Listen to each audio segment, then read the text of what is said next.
सज्जनस्तथा आराध्य दैवतं गुह्यं सर्वमे रघुनंदना कृपा कटाक्षाची किरणे मोह समुद्राचे आटणे घडे जयत्या श्रीकृष्णे वंदू तया ते श्रीराम जयांचे करिता स्मरण होय सकल विद्यांचे अधिकरण ते वंदूया श्री चरण श्री गुरूंचे जय जय रघुवीर समर्थ भगवान गोपाल कृष्ण महाराज की जय कुंडलिक वरदा हरी विठ्ठल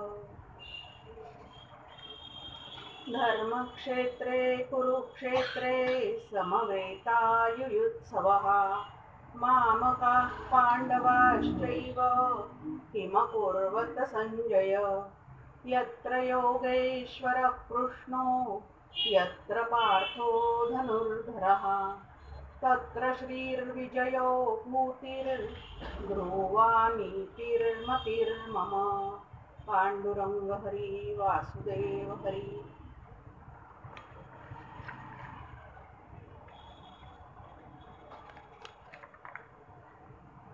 उपस्थित असणाऱ्या सर्व सद्भक्तांना मनपूर्वक वंदन करते।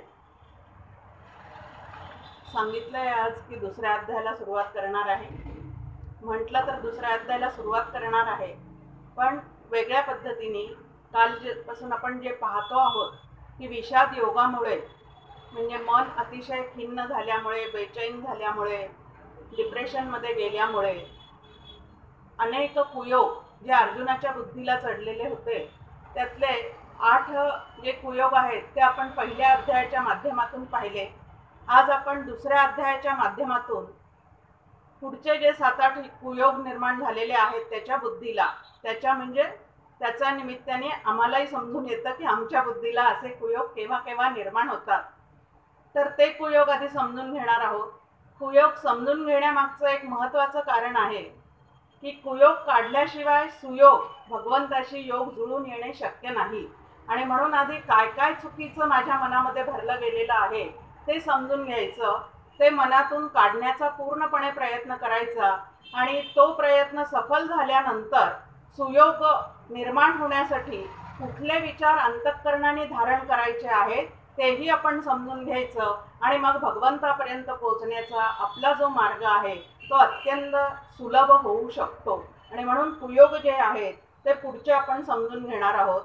काल आपण शेवटचा जो कुयोग आहे शोक संविघ्न मानसः, म्हणजे अतिशय शोकाने त्याचं अंतःकरण व्याप्त झालेलं आहे, तप्त झालेलं आहे, पूर्णपणे अंतःकरण त्याचं जे आहे ते क्षुब्ध झालेलं आहे, आणि पुढे काय होईल, कुळाचं काय होईल या भीतीने अत्यंत ग्रासलेला, त्रस्त झालेला जो अर्जुन आहे तो आता भगवंताला शरण जातो आहे।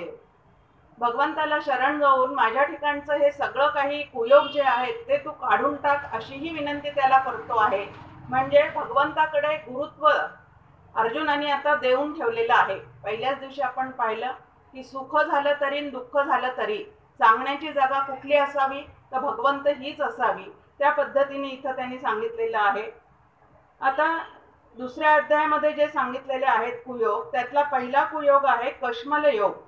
कश्मल म्हणजे अज्ञानाचा चिखल। तुमच्या आमच्या चित्तामध्ये अज्ञानाचा चिखल निर्माण झालेला आहे। आता अज्ञानाचा चिखल निर्माण झालाय म्हणजे नेमकं काय झालं, तर स्वरूपाचं भान विस्मरणात गेलेलं असणं ह्याला अज्ञानाचा चिखल असं म्हणतात। की स्वरूपाचं ज्ञान जे आहे त्याचं पूर्णपणे विस्मरण झालेलं आहे, आणि जगत भान जे आहे ते मात्र अत्यंत सत्य रूपाने आमच्या ठिकाणी जाणवायला लागलेलं आहे। हा जो या ठिकाणी चिखल निर्माण झालेला आहे, दलदल निर्माण झालेली आहे, त्या दलदलीतून स्वतःचं मन वर काढणं ह्याला साधना असे म्हणतात। साधनेची एक नवीन व्याख्या या ठिकाणी आपल्या समोर येऊन जाऊ शकते। तर आता हा चिखल कुठला आहे, एक छान उदाहरण आपल्या समोर आहे की मुलं घरी आल्यानंतर ॲनिमल प्लॅनेट म्हणजे नातवंड घरी आल्यानंतर ॲनिमल प्लॅनेट जे आहे ते त्यांच्यासमोर सोबत एकदा चॅनल पाहत बसले होते मी, आणि त्यामध्ये असं दाखवण्यात येत होतं, म्हणजे दाखवलं गेलं होतं की एक छोटंसं हत्तीचं पिल्लू आहे, आणि ते हत्तीचं पिल्लू जे आहे ते चिखलामध्ये पूर्णपणे काय झालेलं आहे तर अडकलेलं आहे. म्हणजे त्याचे चारी पाय जे आहेत ते चिखलामध्ये अडकलेले आहेत. एक एक पाय वर काढून जमिनीवर ठेवायला तो जसजसा प्रयत्न करतो तसतसा त्या चिखलामध्ये तो अधिक रुतत चाललेला होता. स्वप्रयत्नाने त्याला बाहेर येता येत नव्हतं. मग त्या ठिकाणी कोणीतरी पाहिलं की असं असं एक छोटं हत्तीचं पिल्लू या दलदलीमध्ये अडकलेलं आहे, स्वप्रयत्नाने त्याला वर येता येत नाही. त्यावेळेला 3-4 माहुतांना त्यांनी गोळा केलेला आहे, आणि 3-4 माहुत आल्यानंतर त्यांनी त्याच्या चारी पायांना, त्या हत्तीच्या चारी पायांना दोरखंड बांधलं, आणि त्या दोरखंडाच्या साह्याने त्यांना वर काढण्याचा प्रयत्न करत होते. त्याप्रमाणे जीव नावाचं जे काही एक छोटं पिल्लू आहे ईश्वराचं, ते अज्ञानाच्या दलदलीमध्ये, प्रपंचाच्या दलदलीमध्ये पूर्णपणे फसून गेलेलं आहे, आणि त्याला वर काढण्यासाठी म्हणून सगळे संत चारी बाजूनी आपल्याला वर काढण्याचा काय करत आहेत तर प्रयत्न करत आहेत. आता दृष्टांत लक्षात आलेला आहे आपल्याला की वर निघायचं असेल तर संतांच्या मदतीशिवाय या अज्ञानाच्या चिखलातून तुम्हाला आम्हाला वर निघता येणार नाही. मग या ठिकाणी या अज्ञानाच्या मोहातून, चिखलातून बाहेर पडण्यासाठी कोणाचा आधार अर्जुनाने घेतलेला आहे तर भगवंताचा आधार घेतलेला आहे, आणि त्यामुळे त्या चिखलातून तो पूर्णपणे बाजूला होऊ शकलेला आहे. म्हणून आधार कोणाचा घ्यावा यासाठी सुद्धा चित्तामध्ये विवेकच पाहिजे. नाहीतर त्या ठिकाणी आधार जर चुकीचा घेतला गेला तर अजूनच अधिकच त्या खोल गर्तेमध्ये आम्ही पडण्याची शक्यता आहे. म्हणून हा जो अज्ञानाचा चिखल चित्तात निर्माण झालेला आहे, ते अज्ञान कशामुळे निर्माण झालेलं आहे त्याच्या चित्तामध्ये, तर अज्ञानाचा परिणाम मोह आहे. मोहाचा परिणाम जे आहे तो ह्याच्यामध्ये डिस्टर्ब होणं, अंतःकरणाने पूर्णपणे मी माझेचं बंधन त्या ठिकाणी पडणं, आणि त्यामध्ये तो अडकून पडलेला आहे. मग या अज्ञानातून तू आधी बाहेर निघालं पाहिजेस. तुला हे सगळं जे डिप्रेशन आलेलं आहे, जो विषाद योग तुझ्या चित्ताला आता या स्थितीत प्राप्त झालेला आहे, त्याचं कारण या ठिकाणी भगवंत सांगत आहेत की अज्ञानाचा कुयोग जो आहे तो तुझ्या चित्तामध्ये निर्माण झालेला आहे. दासबोधामध्ये आपल्या समोर पहिल्याच समासामध्ये समर्थ सुद्धा एक ओवी आपल्या समोर ठेवतात. नासे अज्ञान दुःख भ्रांती, शीघ्रची येथे ज्ञानप्राप्ती. आता पहिलं जे चरण आहे त्यामध्ये त्यांनी कारण मीमांसाच दिलेली आहे की तुमच्या वाट्याला दुःख येत चाललेलं आहे. हे दुःख कशामुळे येत चाललेलं आहे तर भ्रांत अवस्थेमुळे येत चाललेलं आहे. ही भ्रांत अवस्था कशामुळे निर्माण झालेली आहे तर अज्ञानामुळे निर्माण झालेली आहे.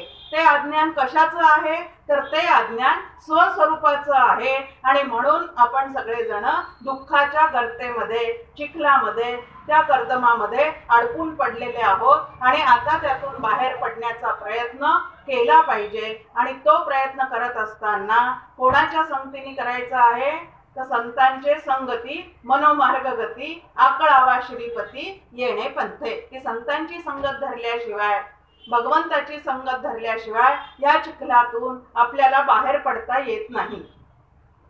कश्मल योगा संबंधी सांगताना ज्ञानेश्वर महाराज म्हणतात, विचारी तू अर्जुनो ही कारुण्ये कीजसी दिनो, सांगपा अंधकारे भानू ग्रासीला आथी.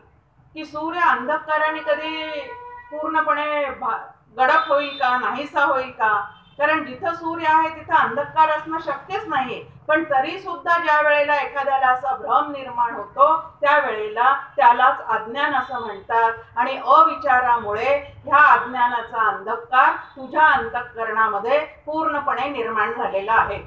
परमपूज्य मंदाताई सांगतात गमतीने की हा अज्ञानाचा अंधकार जो आमच्या अंतःकरणामध्ये दाटून राहिलेला आहे तो कुठपर्यंत चालू असतो, जोपर्यंत संत संगत आमच्या आयुष्यात येत नाही तोपर्यंत अंतःकरणामध्ये लोड शेडिंग सुरू असतं, असं ते म्हणतात. की तोपर्यंत अंतःकरणात काय आहे तर लोड शेडिंग त्या ठिकाणी चाललेलं आहे. आणि मग त्यातून आम्हाला बाहेर पडायचं असेल तर संतांचे विचार हेच जणू त्या ठिकाणी उपयुक्त असतात. बाकी कुठल्याही गोष्टीने अज्ञानाच्या चिखलातून आम्हाला बाहेर पडता येत नाही. दुसरा योग सांगितलेला आहे अनार्यजुष्ट, अस्वर्ग्य, अकीर्तिकर योग. म्हणजे त्याच्या मनामध्ये, अर्जुनाच्या मनामध्ये आर्य वृत्तीला न शोभणारे विचार निर्माण झालेले आहेत, स्वर्गापासून वंचित ठेवणारे विचार निर्माण झालेले आहेत आणि असलेली कीर्ती नष्ट करणारे विचार. आता पहा, एकदा विचारांचं आतलं जे काय वादळ आहे ते एकदा भोवऱ्यासारखं निर्माण झालं की नको नको ते विचार आमच्या अंतःकरणामध्ये प्रगट होतात आणि आमच्या मनाला ते गरगर गरगर फिरवत राहतात. त्याप्रमाणे या ठिकाणी भगवंतांनी जो अर्जुनाला उपदेश केलेला आहे तो एक व्यावहारिक सत्तेतला सुद्धा आहे, दुसरा धार्मिक दृष्ट्या सुद्धा आहे आणि तिसरा पारमार्थिक दृष्ट्या सुद्धा आहे. आता व्यावहारिक दृष्ट्या या ठिकाणी भगवंत त्याला म्हणतायत की तू मूळचा क्षत्रिय आहेस, आर्य आहेस, युद्ध करणं हे तुझं कर्तव्य आहे, अन्यायाचं परिमार्जन करणं हे तुझं कर्तव्य आहे. पण या क्षणाला विषाद योगामुळे तुझ्या अंतःकरणाला मात्र आर्यांना शोभणार नाही असे विचार सुरू झालेले आहेत आणि युद्धाचं जे कर्तव्य कर्म आहे ते टाळण्याचा तुझा प्रयत्न चाललेला आहे. दुसरं म्हटलेलं आहे की धर्मयुद्ध चाललेलं असताना त्या युद्धामध्ये आपल्याला युद्ध करायला मिळणं आणि धर्मयुद्ध करता करता त्या ठिकाणी आपल्याला वीरगती प्राप्त होणं हे क्षत्रियांना भूषणास्पद आहे. आणि जे असं धर्मयुद्धामध्ये वीरगतीला प्राप्त होतात त्यांना स्वर्ग प्राप्त होतो असं धर्मशास्त्राने सांगितलेलं आहे. पण तू जर आता या ठिकाणी युद्ध करणार नाही असा तुझा हट्ट जर धरून ठेवला तर स्वर्ग सुद्धा तुला मिळण्याची शक्यता नाही, कारण स्वकर्तव्यापासून तू आता काय होतो आहेस तर च्युत होतो आहेस. आणि तिसरं सांगितलेलं आहे की आजवर तुझी केवढी कीर्ती सगळ्या ठिकाणी वाढलेली आहे आणि सज्जन जे आहेत असं कीर्ती ज्यांना प्राप्त झालेली आहे त्यांच्याच आयुष्यात परत अपकीर्ती येणं हे कधी शोभा देणारं आहे का? भगवंत समजून सांगतायत अर्जुनाला की एवढा कीर्तिवान तू आहेस, तुझ्यासारखा धनुर्धर योद्धा दुसरा कोणी नाही, द्रोणाचार्यांचा अत्यंत आवडता शिष्य असा तू आहेस आणि असं असून सुद्धा आता मात्र तू काय करतो आहेस तर त्यापासून माघारी फिरतो आहेस आणि म्हणून तुझी अपकीर्ती झाल्याशिवाय राहणार नाही. आणि जे सज्जन असतात त्यांना अपकीर्ती ही मरणासारखी असते आणि म्हणूनही तू आता तुझा जो निर्णय आहे तो चुकीचा आहे लक्षात ठेवायला पाहिजे. आणि जसं शास्त्राला मान्य आहे, धर्मशास्त्राने सांगितलेलं आहे, व्यवहारामध्ये जे भूषणास्पद आहे ते करण्यासाठी तू आता सज्ज झालं पाहिजे. त्या ठिकाणी आपल्या समोर ज्ञानेश्वर महाराज एक ओवी सांगतात, हे अस्तिये कीर्तीसी नाशू आणि पारत्रिकासी अपभ्रंशू म्हणे जगन्निवासू अर्जुनाते, की तुझी अपकीर्ती झाल्याशिवाय ह्याच्यामुळे राहणार नाही आणि ती जर तुला टाळायची असेल तर तू आता काय केलं पाहिजेस तर स्वतःच्या मनाला पूर्णपणे आवरलं पाहिजे, चुकीच्या विचारांना बाजूला सारलं पाहिजे आणि जे योग्य आहे ते करण्याचा निर्णय तू या ठिकाणी घेतला पाहिजे. त्यानंतरचा योग सांगितलेला आहे क्षुद्र हृदय दौर्बल्य योग, अंतःकरणाचा क्षुद्रतेकडे नेणारा दुबळेपणा, कचखाऊ वृत्ती आणि अवसान घातकीपणा. म्हणजे यश अगदी जवळ आलेलं असताना अवसान गळून पडणे आणि माघारी फिरणे. रणछोडदास असं त्या ठिकाणी, आता भगवंताला जे म्हटलेलं आहे ते लीलेने म्हटलेलं आहे, त्याची ती लीला आहे. पण असं युद्धभूमीवरून पळून जाणं जे आहे ते अवसान घातकीपणा आहे, कचखाऊ वृत्ती आहे. आणि तुझा ज्या अंतःकरणात सद्यस्थितीमध्ये जे विचार निर्माण झालेले आहेत ते कशामुळे तर हृदयाचे ढिलेपणा असं त्या ठिकाणी म्हटलेलं आहे की तुझं हृदय आता कसं झालेलं आहे तर अत्यंत चुकीच्या पद्धतीने विचार करायला सुरुवात झालेली आहे. आपल्याही मनात असं निर्माण होतं की नाही हो कितीदा तरी, अवनतीकडे नेणारे एक विचार असतात आणि उन्नतीकडे नेणारे एक विचार असतात. अवनतीकडे नेणारे जे विचार असतात त्याचे वादळ आतमध्ये सुरू झाले की अंतःकरण आमचं जे आहे, मन आमचं जे आहे ते गर्तेत पडल्याशिवाय राहत नाही आणि गर्तेत पडलेलं मन दुःखाशिवाय दुसरं काहीही देऊ शकत नाही. आता सतत दुःख भोगण्यासाठी भगवंतांनी आम्हाला मन दिलेलं आहे का? सतत दुःख भोगण्यासाठी मन दिलेलं आहे का आनंदाचा उपभोग घेण्यासाठी मन दिलेलं आहे? तर आनंदाने जगण्यासाठी मन दिलेलं आहे. पण त्यामध्ये जर अशा चुकीच्या पद्धतीचे विचार सतत निर्माण होत असतील तर साधकांनी स्वतःच्या मनामध्ये कुठल्या प्रकारचे विचार निर्माण होतात त्याच्यावर लक्ष केंद्रित करायला पाहिजे. पण आमचं कसं आहे, देशात काय चाललं ह्याच्यावर लक्ष केंद्रित करतो, कॉलनीत काय चाललं ह्याच्यावर लक्ष केंद्रित करतो, इतरांच्या घरात काय चाललं ह्याच्यावर लक्ष केंद्रित करतो, पण माझ्या मनात काय चाललेलं आहे इकडं मात्र आमचं कधीच लक्ष नसतं. आणि त्यामुळे स्वतःच्या मनावर लक्ष न ठेवता येणारा जो कोणी आहे तो चुकीच्या पद्धतीने वागत राहतो. व्यवहारातही आपण म्हणतो पहा, मनाला येईल तसं वागतात, मनाला येईल तसं बोलतात. आता मनाला येईल तसं वागणं आणि मनाला येईल तसं बोलणं हे शोभायमान नाही, हे आपल्याला सहज कळलेलं आहे. मग त्याला सुद्धा काय करावं लागतं, तर शास्त्रशुद्ध पद्धतीने वळण लावावं लागतं. आणि म्हणून इथं की हृदयामध्ये जे अंतःकरणामध्ये जे चुकीचे विचार, अवनतीकडे नेणारे विचार आहेत ते आम्ही ओळखले पाहिजे आणि त्या ठिकाणी लगेच त्याला बांध घातला पाहिजे. योग वसिष्ठामध्ये सुद्धा आपल्या समोर एक श्लोक आहे की प्रत्येकाच्या अंतःकरणामध्ये दोन प्रकारचे विचार प्रवाह चाललेले असतात. एकाला शुभ प्रवाह म्हणतात, एकाला अशुभ प्रवाह असं म्हणतात. संत जे आहे ते अशुभ प्रवाह आटवतात आणि शुभ प्रवाहामध्ये स्वतःला झोकून देतात. सामान्य माणूस जे आहे ते ह्याकडे लक्षच देत नाही, जसं समोर येईल तसं वागून मोकळे होतात आणि म्हणून ह्या प्रकारच्या गर्तेमध्ये पडतात. आणि जास्ती ढील जर दिलेली असेल पतंगाला तर पतंग कटल्याशिवाय राहत नाही. तसं हृदयाचं ढिले पण जास्ती झालेलं असेल तर त्या ठिकाणी आमचं नुकसान झाल्याशिवाय अजिबात राहत नाही. आणि म्हणून साधना करणाऱ्याचं अंतःकरण कसं असावं लागतं, तर अत्यंत पिळदार असावं लागतं. मनाश्रेष्ठ धारिष्ठ जीवी धरावे असं समर्थ रामदास स्वामी सुद्धा आपल्याला सांगतात. या ठिकाणी या क्षुद्र हृदय दौर्बल्य योग सांगत असताना ज्ञानेश्वर महाराज म्हणतात, तुझं नवे हे उचित येणे नासेल जोडले बहुत, तू अजूनही वरी हित विचारी पा. की आजवरचं तुझं सगळं पराक्रम पाहता, तुझी कीर्ती पाहता, आता सद्य परिस्थितीमध्ये तुझ्यामध्ये जे काही विचारांचं वादळ सुरू झालेलं आहे त्या विचारांच्या अनुषंगाने जर तू वागत राहशील तर ते तुला शोभा देणारं अजिबात राहणार नाही. आणि म्हणून तरी तू आता स्वतःच्या हिताचं काहीतरी करायचा प्रयत्न कर आणि हृदयामध्ये हे जे काही ढिलेपण निर्माण झालेलं आहे वैचारिक दृष्ट्या ते आवरून घेण्याचा काय कर तर प्रयत्न कर. पुढचा योग आपल्या समोर दिलेला आहे मोह कलिल योग. आणि हा मोह कलिल योग म्हणजे मोहामुळे मोहाचा परिणाम म्हणून नेमकं काय होतं आपण पाहिलं की अज्ञानाचा परिणाम म्हणून मोह होतो आणि मोहाचा परिणाम म्हणून चित्तामध्ये अविवेक निर्माण होतो.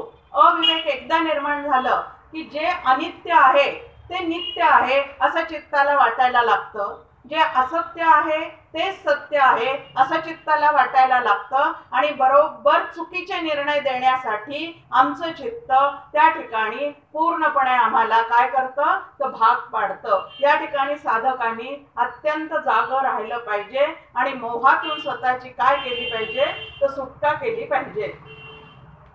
तू ऐसा तई होसी जै मोहाते यया सांडिसी आणि वैराग्य मानसी संचरेल. की तुला जर पूर्णपणे सुखरूप व्हायचं असेल, समाधानाने जगायचं असेल तर तुझी ही जी मोहकलिल बुद्धी निर्माण झालेली आहे त्या मोहाच्या विचारातून तुला पूर्णपणे बाजूला व्हावं लागेल. म्हणजे तुला मोहित बुद्धीचा त्याग केल्याशिवाय तुला पूर्ण समाधान कधीही प्राप्त होणार नाही. मग आता मोहित बुद्धी म्हणजे काय, जे सत्य आहे ते असत्य वाटतं, जे असत्य आहे ते सत्य वाटतं, जे अनित्य आहे ते नित्य वाटतं, जे नित्य आहे त्याच्यावर विश्वासच बसत नाही. या पद्धतीचं चुकीचे जे काही समज चित्ताने करून घेतलेले आहे त्यातूनही आधी साधकांनी भगवंताशी सुयोग निर्माण होण्यासाठी निर्माण झालेले कुयोग काढून टाकण्याचं काय केलं पाहिजे तर प्रयत्नच केला पाहिजे. नंतरचं एक सांगितलेलं आहे मनोगत कामयोग, म्हणजे मनामध्ये असंख्य कामना धरून बसणे. प्रत्यक्षात त्यासाठी काहीच कृती करायची नाही पण आढ्याकडे पाहून अनेक कामना मनामध्ये करत बसायच्या. लहानपणापासून या संदर्भातली एक गोष्ट आपण ऐकलेली आहे की एक काचेचे भांडे विकायला जाणारा म्हणून कोणी विक्रेता असतो. पूर्वीच्या काळी वाहन व्यवस्था नसायची, काही नसायची, पायी चालत जावं लागायचं आणि त्यावेळेला तो काचेच्या भांड्याचं टोपलं डोक्यावर घेऊन दुसऱ्या गावाला जात असताना थकवा येतो म्हणून एका झाडाखाली थांबतो. तिथं थांबलेला असताना थकव्यामुळे त्याला थोडीशी झोप आल्यासारखी होते आणि अर्धवट झोपेमध्ये तो स्वप्न पाहायला सुरुवात करतो. अनेक कामना मनामध्ये त्याच्या निर्माण होतात की हे सगळे भांडे मी आज विकून टाकेल, ते विकल्यानंतर काय होईल, त्या ठिकाणी मला भरपूर पैसा मिळेल, मग त्या पैशातून मी आता काचेचे भांडे विकणार नाही तर चांदीचे भांडे घेऊन येईल. या पद्धतीने एकानंतर एक अशा महत्वाकांक्षांनी भरगच्च भरलेल्या कामना त्याच्या मनामध्ये सुरू होतात आणि नंतर सुरू झाल्यानंतर सगळ्यात शेवटी मी त्यानंतर सोन्याचे दागिने विकेल, मग या काचेच्या भांड्यांना कोण विचारणार, असं म्हणून त्या काचेच्या टोपलीला लाथ मारून टाकतो आणि सगळे त्याचे जे भांडे आहेत ते त्या ठिकाणी फुटून जातात. म्हणजे आजचा जो चरितार्थ त्याला चालवायचा होता तो या मनोकामना योगामुळे त्या ठिकाणी त्यांनी लाथ मारून सगळं घालवून दिलेलं आहे. मग प्रत्यक्षात कृती न करता नुसत्या आड्याकडे पाहून कल्पना करत बसणे याला या ठिकाणी मनोगत कामयोग असं म्हटलेलं आहे. आणि तो तुझ्या चित्तामध्ये आता निर्माण झालेला आहे की पुढे काय होईल, कसं होईल, वर्णसंकर होईल, कुलाचा क्षय होईल, राज्यामध्ये अनाचार माजेल. वास्तविक पाहता अन्यायी जे आहे त्यांना जर तू तसंच ठेवलं तर अनाचार जास्ती माजणार आहे. पण ह्याच्या मनामध्ये मात्र चुकीचं काय आहे की त्यांना जर मी मारलं तर मला पाप लागेल. आणि या पद्धतीने चुकीच्या कामना तुझ्या मनामध्ये निर्माण झाल्यामुळे काय झालेलं आहे तर असंख्य कामना धरून बसल्यामुळे तुला पुढची प्रगती आता साधता येत नाही. आणि म्हणून त्याला म्हणतात की मनोरथ करणं जे आहे म्हणजे जागेपणी स्वप्न पाहणे. मनोरथ करणे म्हणजे काय आहे तर जागेपणी स्वप्न पाहणे, ते बंद करावं आणि सत्यात जे काय उतरवायचं आहे त्याच्यासाठीचा प्रयत्न जो आहे तो तुमच्या आमच्याकडून अधिक घडला पाहिजे. पण असे अनेक मनोरथ करणं, आता मनोगत कामयोग आमच्या चित्तात पण कसा निर्माण होतो बघा. मुलगी जन्माला येते, जन्माला आल्यानंतर ती मुलगी जन्माला आल्यापासूनच आम्हाला जावयाचे वेध लागतात. आता तिचं प्रारब्ध काय आहे, ती कुठलं प्रारब्ध बरोबर घेऊन आलेली आहे, तिला कोण मुलगा आवडणार आहे हे अजून आम्हाला काहीच माहिती नाही. पण जावई कसा पाहिजे हे मात्र आमच्या मनामध्ये आधीपासूनच ठरून चाललेलं आहे. तिला मी जॉईंट फॅमिलीत देणार नाही कारण अत्यंत त्रास असतो जो मी भोगलेला आहे, म्हणून तिला मी जॉईंट फॅमिलीत देणार नाही. मनोगत कामयोग सुरू झाला आमचं त्या ठिकाणी. जावई असा निवडेल की त्याला भरपूर पैसा असला पाहिजे. आता तिच्या प्रारब्धात काय असणार आहे ते मला काहीच माहिती नाही. तिचं लग्न हे लावून देण्याचं काम मला करायचं आहे, परंतु ते लग्न कोणाशी होणार आहे हे ठरवण्याचा अधिकार मला अजिबात नाही. परमपूज्य अक्काताई वेलणकर म्हणून एक जण होऊन गेलेले आहेत, भागवत करायच्या कथा त्या, तर त्या नेहमी म्हणायच्या की जन्म आणि मृत्यू या दोन्हीही ज्या घटना आहेत त्या परमेश्वराने जन्म, मृत्यू आणि लग्न या 3 घटना त्यांनी त्याच्या हातामध्ये ठेवलेल्या आहेत. कोणाचं कोणाशी व्हायचं आहे ते त्यांनी ठरवलेलं आहे. आणि म्हणून त्या बाबतीमध्ये आम्ही आधीपासूनच मनोगत काम ह्या पद्धतीने विचार करू नये. आणि त्याच ठिकाणी आता लग्नाची वेळ आल्यानंतर तिचं लग्न नक्की लावून द्यायचं आहे. उत्तमात उत्तम स्थळ पाहण्याचा आम्ही प्रयत्न करायचा आहे, पण तिला अमकाच मिळाला पाहिजे, तमकाच मिळाला पाहिजे, या ठिकाणीच तिला मी देईन, त्या ठिकाणी देणार नाही, या पद्धतीचे जे विचार आहेत ते चित्तातून पूर्णपणे घालवून टाकले पाहिजे. आता 25 वर्षाचा काळ आहे, 25 हल्ली काय झालं त्याच्यापेक्षाही जास्ती लागतो मुलीचं लग्न व्हायला, की 30 नंतर मुलं सुरू करतात, मग या 27 पर्यंतच्या होतात. या पद्धतीने लग्न खूप उशिरा होतात. मग आता तेवढा काळ आमचा जर असा मनोगत कामनामध्ये जात असेल तर आता प्रत्यक्षात लग्न लावण्याची घटना 1 वर्षापुरती मर्यादित आहे की ठरवाठरवी करायची, लावून द्यायचं, मोकळं व्हायचं. पण 27 वर्षाचा जो काळ आहे तो ह्या चिंतनात जर आम्ही घालवला असेल तर नामस्मरणाला वेळ केव्हा आहे, तत्वचिंतनाला वेळ केव्हा आहे. आता एकच उदाहरण दिलं आहे मी फक्त की मुलीचं लग्न, ह्याच्या पद्धतीने अजून आपल्या ठिकाणी कितीतरी असे मनोकामना असतात. मुलगा जन्माला आल्या आल्या त्याला काय घडवायचं आहे हे आधीपासूनच आम्ही ठरवतो. आणि आधीपासूनच आम्ही ठरवल्यानंतर जर त्या पद्धतीने ते घडलं नाही तर उत्तम मार्क्स मिळून सुद्धा मुलाला रिझल्ट लागल्यावर जणू काय तो नापास झाला ह्या पद्धतीने घरामध्ये आम्ही रडत बसतो. प्रत्यक्षात पाहिलेली एक घटना आमच्या आयुष्यातली की मुलाला MBBS डॉक्टर करायचं असं त्या माऊलीनी म्हणजे आईने ठरवलेलं आहे. लहानपणापासून त्याला अभ्यासाचं वळण लावणं, त्याच्याबरोबर आपण स्वतः जागणं, त्याच्याकडनं अभ्यास करून घेणं, काय चित्तामध्ये एकच की माझी इच्छा स्वतःची काय होती MBBS होण्याची, पण मला होता आलं नाही. माझ्या मुलाला मी नक्की MBBS करणार. आता तो मुलगा 12वी पर्यंत जातो. 12वीला गेल्यानंतर त्याला 80-89% जवळजवळ मार्क्स पडलेले आहेत. पण मेडिकलसाठी जेवढं काही ग्रुपमध्ये पाहिजे आहे ते मात्र त्याला पडलेलं नाही. आणि म्हणून त्या माऊलीला इतकं दुःख झालेलं आहे, इतकं दुःख झालेलं आहे की त्याला मिळालेले एवढे मार्क्स जे आहे त्याचंही तिला विस्मरण पडलेलं आहे आणि घरामध्ये रडत बसलेली आहे. आमच्या दोघांच्याही ही गोष्ट लक्षात आली. शेजारीच आमच्या राहणारे ते लक्षात आले की त्या मुलांनी पण इतकी मेहनत केलेली आहे वर्षभर आणि 89% म्हणजे काही कमी मार्क्स आहेत का? तेवढे मिळवण्यासाठी कितीतरी मेहनत त्या मुलांनी सुद्धा जवळजवळ 9व्या वर्गापासून ही मेहनत सगळी सुरू असते सगळ्यांची. एवढी मेहनत घेतलेली आहे, ट्युशन्सला गेलेला आहे, रात्र जागलेला आहे आणि एवढे मार्क्स मिळाल्यावर सुद्धा त्याची आई तो नापास झाल्यासारखी रडत बसलेली आहे. आम्ही दोघांनी जाऊन पेढ्याचा पुडा आणला, त्यांच्या घरी गेलो आणि त्यांना सांगितलं तुम्ही काय करताय म्हणलं हे नसेल त्याला MBBS मध्ये गती मिळणार पण त्याच्या प्रारब्धामध्ये दुसरं अजून काहीतरी चांगलं करिअर निवडण्याचं त्याला स्वातंत्र्य आहे. तर भगवंताची योजना काहीतरी वेगळी असेल. अपेक्षित फळ मिळालं नाही म्हणून एवढं दुःख. नियोजित फळ जे आहे ते भगवंत दिल्याशिवाय राहत नाही. आणि तो मुलगा नंतर इंजिनियर झाला, उत्कृष्ट इंजिनियर झाला, दुबईमध्ये गेला, भरपूर पैसे कमवायला लागला. आता MBBS होऊन त्याला पैसा मिळणार नव्हता. नियोजित काय होतं त्यांनी इंजिनियर व्हावं आणि त्या माध्यमातून त्याला पैसा भरपूर मिळावा. पण मनोगत कामनेमुळे त्यांचं काय झालेलं आहे इतकं सुंदर यश मिळून सुद्धा मुलाच्या यशाच्या वाटेकारी न होता त्या मात्र रडत बसलेल्या आहेत. त्या मुलाला सुद्धा काय वाटलं असेल त्या ठिकाणी या पद्धतीने मुलगा होऊ दे मुलगी होऊ दे.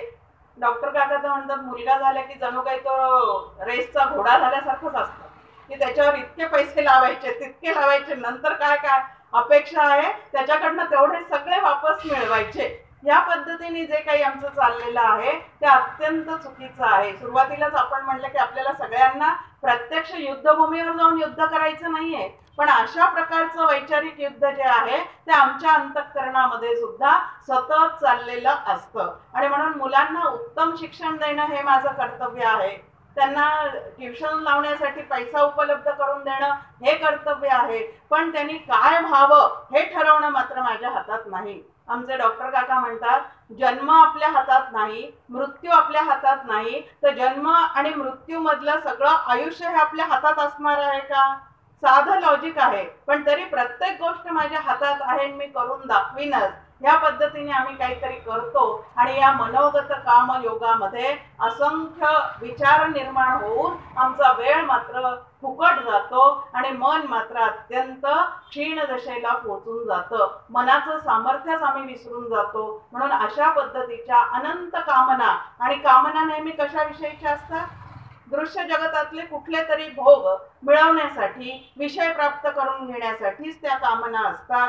सत्ता संपत्ती यश कीर्ती प्रतिष्ठा ह्याच्या मागे धावणं हेच त्या कामनेचं स्वरूप आहे. आणि अशा कामना जितक्या निर्माण होतील आमचं प्रारब्ध आम्हाला जे द्यायचं ते दिल्याशिवाय राहणारच नाही. प्रारब्धेची जोडे धन प्रारब्धेची जोडे मान असं तुकाराम महाराजांनी सांगून ठेवलेलं आहे. आणि म्हणून पळत्याच्या पाठीमागे न लावता आत्ता ह्या क्षणी मला काय करायचं आहे. मनोगत कामना योग असला की भविष्य काळामध्ये उड्या मारणं सुरू होतं आणि वर्तमान काळ जो आहे तो मात्र आमच्या हातातून निसटून जातो. आणि म्हणून त्या ठिकाणी सावध साक्षेपी दक्ष या पद्धतीने अंतःकरणावर आम्ही काय केलं पाहिजे तर विजय मिळवला पाहिजे. या ठिकाणी म्हटलेलं आहे की असं मनोगत कामयोग सुरू झाला की तो कामू सर्वथा जाये जयाचे आत्मतोषी मन राहे तोची स्थितप्रज्ञ होय पुरुष जाणे. आत्यंतिक समाधानाला जर तुम्हाला आम्हाला प्राप्त व्हायचं असेल तर चित्तातल्या कामांचा त्याग करायला पाहिजे. आता काय आहे, या ठिकाणी आपल्यासमोर नेहमी गीताली आपल्यासमोर एक गाणं गात असते गुलाबराव महाराजांचं, त्यजुनी काम आज श्याम दृष्टी देखिला. त्याही ठिकाणी काय सांगितलेलं आहे, कामाचा काय केलेलं आहे, पूर्णपणे त्याग केलेला आहे. आणि असं जे चित्त आहे जे वैराग्य दशेला प्राप्त होतं त्या ठिकाणी स्थितप्रज्ञाची लक्षणं हळूहळू दिसायला लागतात आणि वैराग्य परते नाही भाग्य असं सगळ्या संतांनी एकमुखाने सांगितलेलं आहे. पण आम्ही प्रापंचिक लोक मात्र वैराग्य शब्द कानावर पडताच भरपूर घाबरतो. कारण काय आहे, ज्या आधाराने आम्ही जीवन जगतो ते सगळं आम्हाला सोडून द्यावं लागतं की काय, या पद्धतीने मनामध्ये चुकीचे विचार निर्माण होतात. पण समर्थ आम्हाला शिकवतात काही सांडावे लागत नाही, काही मांडावे लागत नाही, एक विचार करून पाही म्हणजे बरे. की सांडणं मांडणं काही करायचं नाहीये. दोन प्रकारचे त्याग आपल्याला काका नेहमी समोर ठेवतात. एकाला वस्तू त्याग म्हणतात, एकाला संग त्याग असं म्हणतात. वस्तू त्याग म्हणजे प्रत्यक्ष घरदार सोडून जाणे आणि संग त्याग म्हणजे घरातच राहायचं आहे पण घराची आसक्ती न ठेवता नातेवाईकांजवळच राहायचं आहे पण नातेवाईकांमध्ये आसक्त न होता. फार महत्वाच्या गोष्टी आहेत या, की त्यांच्यामध्ये आसक्त न होता त्या ठिकाणी जीवन व्यतीत करायचं आहे. त्याला वानप्रस्थ वृत्तीने राहणे असं म्हणतात. आणि खूप मजेशीर पद्धतीने काका मांडणी करतात की जर असं वानप्रस्थ वृत्ती आम्हाला आयुष्यात जमवता आली नाही तर त्याचा परिणाम काय होतो. मुलांच्या संसारात मुलींच्या संसारात जर वाजवीपेक्षा जास्ती आम्ही मुखक्षेप केला आणि हस्तक्षेप केला तर मुलांकडनं किंवा जावयांकडनं लत्ताक्षेप होण्याची शक्यता असते. महत्वाचं की अशी वानप्रस्थ वृत्ती जर अंतःकरणात नसेल तर लत्ताक्षेप झाल्याशिवाय राहत नाही आणि मग त्या ठिकाणी वृद्धाश्रमात जाऊन राहावं लागतं. आता वृद्धाश्रमात जाण्यापेक्षा घरातच वानप्रस्थ वृत्तीने राहण्याची जर सवय करून घेतली तर त्या ठिकाणी चित्तामध्ये आनंद निर्माण होतो. एकदा डॉक्टर काकांसोबत आम्ही कामशेतला एक वृद्धाश्रम आहे त्या ठिकाणी गेलो होतो.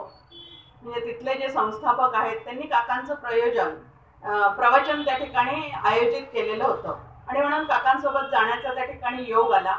त्या वृद्धाश्रमामध्ये गेल्यानंतर प्रत्येक जण काकांचा हात हातात घेऊन त्या संस्थापकांनी प्रत्येक खोलीतून काकांना नेलं. प्रत्येक वृद्ध जो आहे तो काकांचा हात हातात घेऊन रडत होता. महिला पण होत्या आणि पुरुष वर्ग पण त्या ठिकाणी होता. प्रत्येक जण, कोणी म्हणत होतं मुलीने हाकलून दिलं, कोणी म्हणत होतं जावयाने हाकलून दिलं, कोणी म्हणत होतं आम्हाला भरपूर पैसा असून सुद्धा घरात ठेवून यायला कोणी तयार नाही. या पद्धतीने खूप सगळेजण त्रासलेले होते. मग दुपारी 4ची चहाची वेळ झाली. त्यावेळेला प्रत्येक जण आपापला कप घेऊन चहा ज्या हॉलमध्ये मिळतो त्या ठिकाणी घेऊन आले आपापले कप. त्यातली एक वृद्ध महिला आम्हाला म्हणते की ताई मी आज 2 कप चहा घेणार आहे. म्हटलं कशासाठी तुम्ही 2 कप चहा घेणार आहे. म्हणे माझ्या नातवंडाला नोकरी लागावी म्हणून मी चतुर्थी धरलेली आहे. आता पहा, वृद्धाश्रमात आहे पण चित्त कुठं आहे, घरात आहे. मग अशी फजिती करण्यापेक्षा घरातच राहावं परंतु अलिप्ततेने राहावं म्हणजे आपल्या लोकांच्या जवळही राहणं होतं आणि चित्तामध्ये समाधान सुद्धा नांदतं. पण ज्या ठिकाणी असं काही जमत नाही त्या ठिकाणी लत्ताक्षेप झाल्याशिवाय अजिबात राहत नाही. आणि म्हणून असे ज्या काही कामना मनामध्ये आहे त्याचा त्याग करणे म्हणजे विवेक आणि वैराग्य जागृत झाल्याशिवाय परमेश्वराची भेट होत नाही. परमेश्वराची भेट म्हणजे नेमकं काय होणार आहे हो. परमेश्वराचं एक स्वरूप आहे आनंद, परमेश्वराचं दुसरं स्वरूप आहे नित्य तृप्त. मग आता परमेश्वराचं भेट म्हणजे काय आहे, तृप्तीचा अनुभव येणे. परमेश्वराची भेट होणे म्हणजे अखंड समाधान चित्तामध्ये नांदणे. का सतत चतुर्भुज काहीतरी आम्हाला दिसत राहणार आहे ह्या पद्धतीने त्या परमेश्वराची भेट आहे का. कधीतरी क्षणभर आम्ही खरोखरीच संतांनी सांगितली त्याप्रमाणे जर उपासना करत असू तर क्षणभर कधीतरी तो आम्हाला दर्शन देऊन जाईलही, स्वप्नामध्ये देईल किंवा प्रत्यक्ष दिसेल, पण ते अगदी क्षणभंगूर असेल. पण त्याची नित्य भेट म्हणजे नेमकं काय आहे तर भगवंत म्हणजे आनंद, आनंद म्हणजे भगवंत. आणि आमच्या चित्तामध्ये तो जर अखंड नांदत असेल अकारण अंतःकरण आनंदाने भरून राहत असेल तर आमची आणि परमेश्वराची नक्की भेट झालेली आहे असं समजावं. आणि खूप स्वप्नामध्ये दृष्टांत झाले पण अजून जीवनातली रडारड थांबलेली नाही असं जर लक्षात येत असेल तर कुठंतरी काहीतरी कमतरता आमच्या साधनेमध्ये राहिलेली आहे हे नक्की आहे. आणि म्हणून मनोगत कामयोग जो आहे की मनामध्ये असंख्य कामना धरून राहणे, याही क्षेत्रात कामना आहेत. व्यावहारिक जीवनामध्ये 1 BHK असेल तर 2 BHK करावंसं वाटतं, 2 BHK असेल तर 3 BHK करावंसं वाटतं. या पद्धतीच्या कामना इकडं लांबत जातात.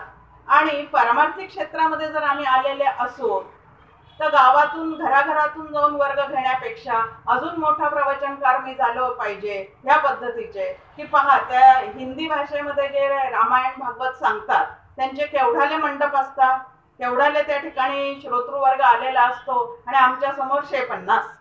ह्या पद्धतीच्या कामना जर इकडे आलेल्या असतील तरी सुद्धा त्या ठिकाणी साधकांनी स्वतःचं नुकसान करून घेतलेलं आहे हे नक्की आहे. आणि म्हणून कुठल्याच कामना, पारमार्थिक क्षेत्रातल्या कामना सुद्धा वेगळ्या आहेत. सिद्धी मिळाली पाहिजे ही पण एक कामनाच आहे. आणि सगळ्या सिद्धीमध्ये एकच सिद्धी महत्वाची आहे, त्याला जीव ब्रह्म ऐक्य सिद्धी असं म्हणतात. आणि बाकीच्या ज्या सिद्धी आहेत त्या काही काळ येणाऱ्या, काही काळ टिकणाऱ्या, काही काळानंतर लुप्त होणाऱ्या आहेत. म्हणून इतर सिद्धींच्या मागे न लागता अस्सल जो साधक आहे त्यांनी एकच सिद्धी डोळ्यासमोर ठेवायची आहे आणि त्याला म्हणतात जीव ब्रह्म ऐक्य सिद्धी. आणि बाकीचे जे सगळे चित्तातले काम आहेत, सगळ्या शिष्यांमध्ये मी सर्वश्रेष्ठ होईन, हा सुद्धा एक काय आहे, या क्षेत्रातला निर्माण झालेला एक कामच आहे. मी गुरुपदावर आरूढ होऊन राहील, हा सुद्धा या क्षेत्रातला एक अत्यंत सूक्ष्म प्रकारचा कामचित्तामध्ये निर्माण झालेला आहे. आणि जिथं अशा थोड्या जरी कामना शिल्लक असतील तरी भगवंताची भेट जी आहे ती आमच्यापासून नक्की दूर राहणार आहे. आणि म्हणून भगवंताला काहीही न मागता काय मागायचं आहे तर फक्त तू माझा होऊन राहा. एक छान गोष्ट आहे आपल्यासमोर. एक राजा असतो. आता पहा, हल्ली आपण पाहतो की सगळे व्यापारी लोक जे असतात, विशेषतः कपड्यांचे व्यापारी, ते पावसाळा आला की सेल लावतात. म्हणजे जुना माल सगळा त्यांना काढून टाकायचा असतो आणि नवीन भरवायचा असतो. पूर्वीच्या काळचे राजे लोक काय करायचे, त्यांना सुद्धा जुन्या वस्तू आता काढून टाकायच्या असतात घरातल्या, म्हणून त्याचं मोठं प्रदर्शन मांडून ठेवतात. दवंडी पिटवतात की सकाळी 6 वाजल्यापासून तर संध्याकाळी 6 वाजल्यापर्यंत हे प्रदर्शन जे आहे ते उघडं राहील. नागरिकांनी त्या ठिकाणी यावं. आल्यानंतर ते प्रदर्शन पाहता पाहता ज्या वस्तूला जो हात लावेल ती वस्तू त्याची होऊन जाईल. त्या ठिकाणी पैसे वगैरे काही द्यायचे नाही. फक्त वस्तू पाहता पाहता जी वस्तू चित्ताला आवडेल आणि त्याला त्याचा हात लागेल ती वस्तू त्यांनी घरी घेऊन जायची आहे. या पद्धतीने गावातले सगळे नागरिक येतात, एकेका वस्तूला हात लावत लावत जातात. ती वस्तू त्यांची होते आणि ते घरी घेऊन जातात. त्या ठिकाणी एक अत्यंत वृद्ध असणारी पण शहाणी असणारी, अनुभवी असणारी अशी एक भगिनी असते. ती दूर कोपऱ्यात उभा राहून फक्त ते सगळं पाहत असते. आता 6 वाजता प्रदर्शन पूर्णपणे आता उचलून टाकायची वेळ आलेली आहे. राजा तिथे बसलेला असतो. त्याचंही लक्ष असतं की ही जी भगिनी आहे ती सकाळपासून इथे उभी आहे पण नुसती दुरून पाहते आहे, कशालाही हात लावत नाहीये. आता सगळेजण एक एक वस्तू घेऊन चाललेले आहेत. हिच्यासाठी आता काही शिल्लक राहणार नाही. आता ती वृद्ध असल्यामुळे राजा सत्वगुणी असल्यामुळे उठतो आणि तिच्याकडे जातो आणि म्हणतो की ताई, तू अजून कशालाच हात लावलेला नाहीयेस, प्रदर्शन संपायची वेळ आलेली आहे, तुला यातलं काही नको का? ती म्हणते नाही, मला हवा आहे. म्हणे मग ज्याला जे काही तुला हवं आहे त्याला एकदा हात लावून पहा. ती त्या राजालाच हात लावते. आता राजाच तिचा होऊन गेल्यानंतर तिला काही कमी पडणार आहे का? दृष्टांत कशासाठी आहे? भगवंतच आपला झाला तर आपल्याला काही कमी पडणार आहे का? बुद्धीने सर्वही होते, बुद्धिदाता नारायणू, आधी तो आपुला कीजे, लक्ष्मी चरणी वसे. समर्थ आपल्याला सांगतात की बुद्धिदाता जो नारायण आहे त्याला तुम्ही आपलंसं करून घ्या. मग त्याच्या चरणी लक्ष्मी त्याची चरण सेवा करायला आल्याशिवाय राहतच नाही. पण आम्ही लक्ष्मीसाठी भरपूर प्रयत्न करतो, भगवंत प्राप्तीसाठी मात्र आमचे प्रयत्न कमी पडलेले असतात. आणि म्हणून भगवंत लक्ष्मी देऊन मोकळा होतो परंतु स्वतः मात्र आपल्यापासून दूर राहतो. म्हणजे समाधान नावाची गोष्ट जी आहे ती मात्र आमच्यापासून दूर राहते. समाधान म्हणजे भगवंत, आनंद म्हणजे भगवंत, तृप्ती म्हणजे भगवंत. हे जर आम्ही भगवंताचं स्वरूप पाहिलेलं असेल तर भगवत भेट म्हणजे नेमकं काय ते आमच्या लक्षात येऊन जाईल. या ठिकाणी म्हटलेलं आहे की सगळा काम चित्तातून गेल्याशिवाय तुला योग्य असा विवेक जो आहे तो चित्तामध्ये जागृत होणार नाही. 7व्या याच्यात दिलेलं आहे की शुभाशुभ चिंतन योग. आता शुभाशुभ चिंतन योग म्हणजे शुभ व अशुभ कल्पनांना चिकटून बसणे. आता ह्या कल्पनांचा खूप आतमध्ये जर गोंधळ चाललेला असेल तर तुम्ही आम्ही सुद्धा या कुयोगामध्ये अडकतो. शुभ आणि अशुभ अडकतो की नाही. घरामध्ये देवाचा फोटो लावलेला आहे, कुठल्या तरी कामाला जायचंय म्हणून घाईघाईने त्याला नमस्कार करून आम्ही निघतो. तितक्या सोसाट्याचा वारा खिडकीतून आतमध्ये येतो आणि वरची तस्वीर जी आहे ती भगवंताची खाली पडते आणि काच फुटते. झालं अशुभ चिंतनाला सुरुवात. असं घडलं की चित्तामध्ये अशुभ विचार यायला सुरुवात होतात की आज माझं काम व्यवस्थित होणार नाही, काहीतरी वाईट घटना माझ्या आयुष्यामध्ये घडून जाणार आहे. कारण काय आहे तर तस्बीर खाली पडली आणि देवाचा फोटो खाली पडला. आता वाऱ्यामुळे तस्बीर खाली पडलेली आहे, काच फुटलेली आहे, हे जरी सगळं बरोबर असलं तरी देव फुटलेला नाही हो. देव फुटतो का. चळेना चळेना चळेना चळेना, ढळेना ढळेना ढळेना ढळेना, असं त्या भगवंताचं स्वरूप आम्हाला माहिती नाही. आता परत अज्ञान आहे की नाही भगवंताविषयी, की भगवंताचं पूर्ण स्वरूप माहिती नाहीये म्हणून तस्बिरीतला भगवंत फुटला अशी काहीतरी चुकीची कल्पना होते आणि अंतःकरणामध्ये अशुभ विचारांना भरपूर सुरुवात होऊन जाते. आणि असे अशुभ विचार आतमध्ये वाहत चालले की आमची घाबरगुंडी तरी उडालेली असते.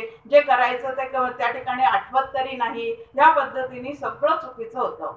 मांजर आडवी गेली, लगेच आम्ही म्हणतो की आज आमचं काम होणार नाही. डॉक्टर काका म्हणतात उलटा विचार करून पहा, आम्ही तिला सामोरे आल्यामुळे तिला आज उंदीर मिळणार नाही. आमचं काम होणार आहे की नाही माहिती नाही, पण तिला आज उंदीर मिळणार नाही हे मात्र नक्की. पाल चुकचुकली. आता तिने चुकचुकी नये का, मांजरीने इकडून तिकडे जाऊ नये का, टिटवीने आरडाओरडा करू नये का, हे ते त्यांचं काम ते करत राहणार आहे. पण ते सगळं या ठिकाणी आम्ही आमच्या ठिकाणी लावून घेतो आणि अशुभाचं चिंतन चित्तामध्ये सुरू राहतं. मग चिंतन कसं करावं हे गीताशास्त्र आम्हाला खूप सुंदर मार्गदर्शन या ठिकाणी करत राहणार आहे. म्हणून आपल्याला गीतेचा अभ्यास करायचा आहे. एक आमच्या जीवनातला प्रसंग सांगते. अकोल्याहून पुण्याला निघालेले होतो. 4 व्हीलर नुकतीच नवीन घेतलेली, गाडीने निघालो होतो. आता गाडीने इतक्या लांब जायचं म्हणजे संध्याकाळच्या आतमध्ये पुण्यामध्ये पोहोचलं पाहिजे. अन्यथा संध्याकाळच्या वेळेला जर पुण्यामध्ये शिरलो आपण तर घरी जायला म्हणजे जिथं रस्ता आहे अर्धा तासाचा पण घरी पोहोचायला 3 तास लागतात. एवढा ट्रॅफिक त्या ठिकाणी जाम असतो. म्हणून संध्याकाळच्या आतमध्ये आपल्याला आपल्या घरी पोहोचलं पाहिजे. पण आता इतक्या लांबचा प्रवास करायचा म्हटल्यावर कुठंतरी थांबलं पाहिजे. औरंगाबादला आमच्या बहिणीकडे थांबलो. तिला आदल्या दिवशी कळवलं की आम्ही 11 सव्वा 11 पर्यंत येतो, ताबडतोब जेवण करतो आणि लगेच आम्हाला संध्याकाळच्या आत घरी पोहोचायचं असल्यामुळे ताबडतोब त्या ठिकाणाहून आम्ही निघणार आहोत. तिने स्वयंपाक तयार ठेवला, आमचे जेवण वगैरे झाले आणि निघण्याची आमची वेळ आली म्हणून घरातल्या सगळ्यांना तिच्या नमस्कार केल्या. एक वृद्ध महिला तिच्याही घरी होती. आम्ही नमस्कार केला ना आता आम्ही निघतो येतो असं तिला सांगितलं. घड्याळाकडे पाहिलं, बरोबर 12 वाजले होते. आता बरोबर 12 वाजले म्हणले की 12 वाजता घराच्या बाहेर पडू नये असं काहीतरी एक शास्त्र आहे किंवा सांगण्यात येतं वृद्ध लोकांकडनं. त्यावेळेला त्या म्हणल्या की 12 वाजलेले आहेत, थोडं तरी एक 15-20 मिनिटं थांबा आणि 12ची वेळ टळले की निघून जा. माझ्या मनात विचार आला, 12 वाजता कृष्ण जन्माला येतो, 12 वाजता राम जन्माला येतो, भर दुपारी 12 वाजता राम जन्माला येतो आणि संध्याकाळी रात्री 12 वाजता कृष्ण जन्माला येतो. म्हणजे 12चे दोन्ही जे आकडे आहेत ते शुभ असले पाहिजेत की नाही. ज्या अर्थी राम आणि कृष्ण जन्माला येतात त्या अर्थी ते शुभ असलं पाहिजे. आता त्यांचा अनादर करायचा नाही म्हणून आम्ही थांबलो. पण महत्वाचं हे आहे की असं अशुभ जे घड्याळ इतकं शुभ वर्तन करणारं आहे म्हणजे त्या वेळेला भगवंत जन्माला येतो, त्याला अशुभ आम्ही कशासाठी समजायचं आहे. पण चित्तामध्ये एकदा सुरू होतं, ते सुरू झालं की नाही त्यांनी सांगितलं ना म्हणून गाडी पंक्चर झाली. आपण 12 वाजता निघालो ना म्हणून काय झालं, अडथळे निर्माण झाले. 12 वाजता निघालो ना मग नक्की ऍक्सिडेंट होणार नसतो, पण आमच्या विचारांनी तो आधीच घडून येतो. या पद्धतीने चुकीचं काहीतरी निर्माण होतं. आमचे आजोबा आम्हाला एक छान गोष्ट सांगायचे लहानपणी. शिवाजी महाराजांना ज्या वेळेला दुसरा पुत्र जन्माला आला, म्हणजे राजाराम महाराज जन्माला आले, त्यावेळेला राजाराम महाराज जन्माला आल्यानंतर पुत्र वार्ता सांगण्यासाठी एक दासीला पाठवलं की जा शिवाजी महाराजांना जाऊन सांग की राजाराम महाराज जन्माला आलेले आहेत. आता ती दासी पळत पळत येते दरबारामध्ये, कारण शिवाजी राजांना सांगायचं होतं की तुम्हाला पुत्रप्राप्ती झालेली आहे. पण तिथून निघतानाच तिच्या कानावर वार्ता आलेली आहे की राजाराम महाराज जे आहेत ते पालथे जन्माला आलेले आहे आणि पालथं जन्माला आलेलं मूल जे आहे ते अशुभ असतं. आता पहा, डोक्यात सुरू झालं तिच्या, आणि ती तिथून आल्यानंतर नुसती घुटमळायला लागली. राजे महाराजांना काही तिने सांगितलं नाही. तर त्यांच्या लक्षात आलं की ही चुळबुळ करते आहे, तिला काहीतरी सांगायचं आहे पण तिच्या तोंडून शब्द निघत नाहीये. राजेंनी तिला विचारलं काय सांगायचंय तुला, तर म्हणे अहो तुम्हाला पुत्ररत्न झालं. मग लवकर सांगण्याऐवजी अशी घुटमळत का राहते, पण ते पालथं जन्माला आलं. शिवाजी राजा हसले आणि ते म्हणे पालथं जन्माला आलं ना मग छानच झालं ना, सगळी मोगलशाही पालथी घाली. ताबडतोब विचार कसा केलेला आहे पहा त्यांनी, की अशुभातून शुभाकडे नेणारा. आणि ह्या पद्धतीचे विचार करायला जर माझं मन शिकलं तर अशुभाची वार्ताच आमच्या जीवनामध्ये राहणार नाही. विचार करणारं शेवटी कोण आहे, मन आहे. त्या मनालाच वळण लावायचं आणि सतत शुभाकडे नेणारे विचार करण्याचा प्रयत्न करणे, याला साधना असे म्हणतात. अशुभाकडून शुभाकडे नेणारे विचार करणे याला साधना असे म्हणतात. साधनेच्या सुंदर सुंदर व्याख्या. आता शुभ आणि अशुभाचा एवढा पगडा आमच्या चित्तावर का आहे, कारण एकच आहे की देवाचं आणि आमचं खरं स्वरूप आम्हाला माहिती नाही. देवाचं खरं स्वरूप काय आहे, तिन्ही देव जेथोनी निर्माण झाले तया देव राहणासी कोणी न बोले, समर्थ आपल्याला म्हणतात. 3 देव म्हणजे ब्रह्मा विष्णू महेश, जे उत्पत्ती स्थिती लय करणारे आहेत. आणि त्या तिन्ही देवांचं मूळ काय आहे, तर परब्रह्म नावाचं तत्व हे त्यांचं मूळ आहे. आणि त्या ब्रह्माशिवाय ह्या जगतामध्ये दुसरं काहीही नाही. नेह नानास्ति किंचन असं श्रुती मौली आम्हाला त्या भगवंताविषयी सांगते. मग अत्यंत शुभ आणि निर्मळ काय आहे, दासबोधातल्या शेवटच्या समासामध्ये या ब्रह्माचं वर्णन समर्थांनी केलेलं आहे आणि त्या समासाला नाव दिलेलं आहे विमल ब्रह्म निरूपण. अत्यंत विमल, ज्याला यत्किंचितही मळ नाही, इतकं शुद्ध आणि स्वच्छ त्या देवाचं स्वरूप आहे. तो देव जो आहे तो संपूर्ण जगतामध्ये आत बाहेर व्यापून भरलेला आहे. आणि हे मला माहिती नसल्यामुळे काहीतरी अशुभ आहे आणि काहीतरी शुभ आहे अशा कल्पना चित्ताला चिकटून बसलेल्या आहेत. आणि त्या कल्पनांच्या पसाऱ्यामध्ये जर माझं अंतःकरण अडकून पडलं तर जे करायला पाहिजे ते न करता काहीतरी वैचारिक गोंधळामुळे काहीतरी चुकीचं माझ्याकडून घडून जातं. आणि नुकसान त्या ठिकाणी कोणाचं होतं, वैचारिक गोंधळ सुरू झाला की चुकीचे निर्णय घेतले जातात. चुकीचे निर्णय घेतले गेले की त्या ठिकाणी फळ जे काही आहे त्या चुकीच्या निर्णयाचं ते भोगावं कोणावं लागतं, आम्हालाच भोगावं लागतं. आणि म्हणून एका आरतीमध्ये आहे रामरायाच्या, शुभाशुभ भावना राम झाली, की शुभ काही नाहीये अशुभही काही नाहीये, तर जे काही आहे ते सगळं रामरूप आहे. भरला घनदाट हरी दिसे नभी वावरे जो अनुरेणू काही रीता ठाव या राघवे विण नाही. आता चाफळचं राम मंदिर जे बांधलेलं आहे ती जागा ज्या वेळेला समर्थांना दिली गेली की या ठिकाणी तुम्ही देवळाची स्थापना करा, त्यावेळेला ती आधी स्मशानभूमी होती आणि त्या ठिकाणी रामाचं मंदिर समर्थांनी स्थापन करून दाखवलेलं आहे. मग त्या ठिकाणी ते असं म्हटलेले आहेत का ही अशुभ जागा आहे म्हणून, अशुभ जागेला शुभ करण्याचं सामर्थ्य त्या रामरायामध्ये आहेच ना.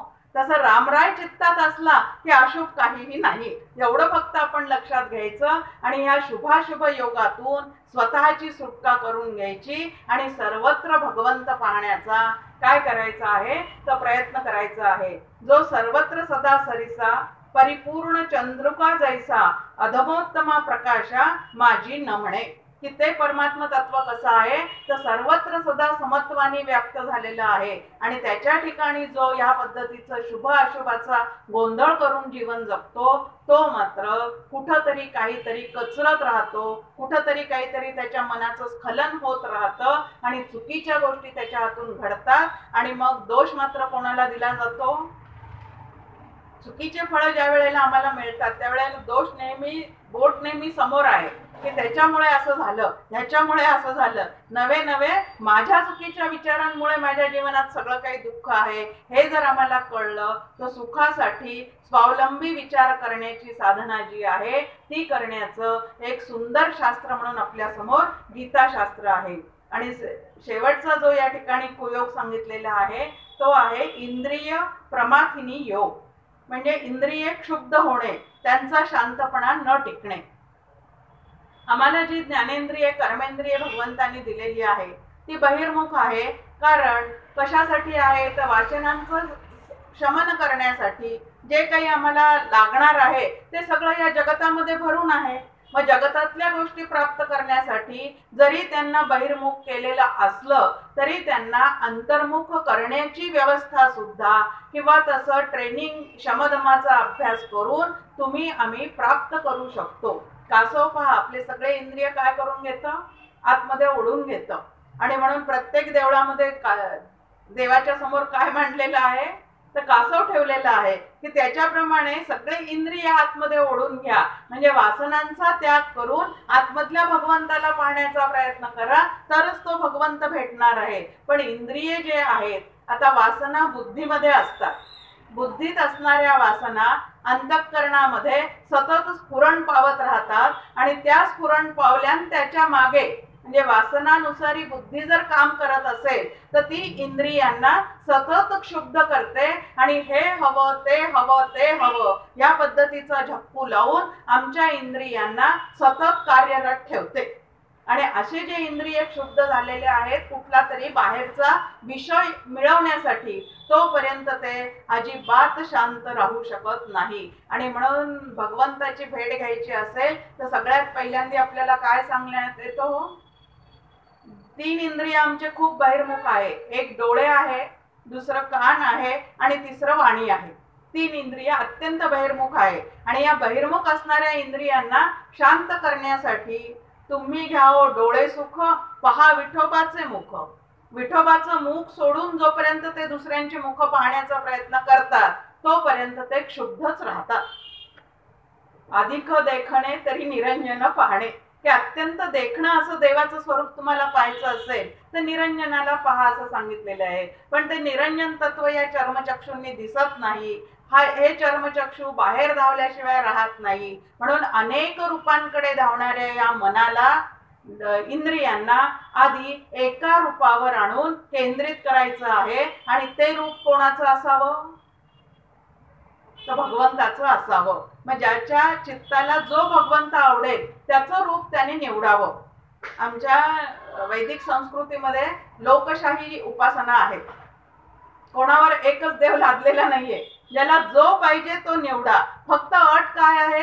देवता कुठलीही निवडा पण ती ब्रह्मरूप आहे हे मात्र तुम्ही लक्षात घ्या की प्रत्येक देवाचं मूळ काय आहे तर तो ब्रह्मरूपच आहे. आणि म्हणून अद्वैत तत्वज्ञानाचं कोणाशीही वाकडं नाही. जे जे ज्या ज्या पद्धतीने उपासना करतात ती उपासना त्यांनी चालू ठेवावी, पण जे दैवत त्यांनी आराध्य मानलेलं आहे ते ब्रह्मरूप आहे हे मात्र अजिबात विसरता उपयोगाचं नाही. आणि ब्रह्म हे सगळ्या दैवतांचं काय आहे तो मूळचं स्वरूप आहे.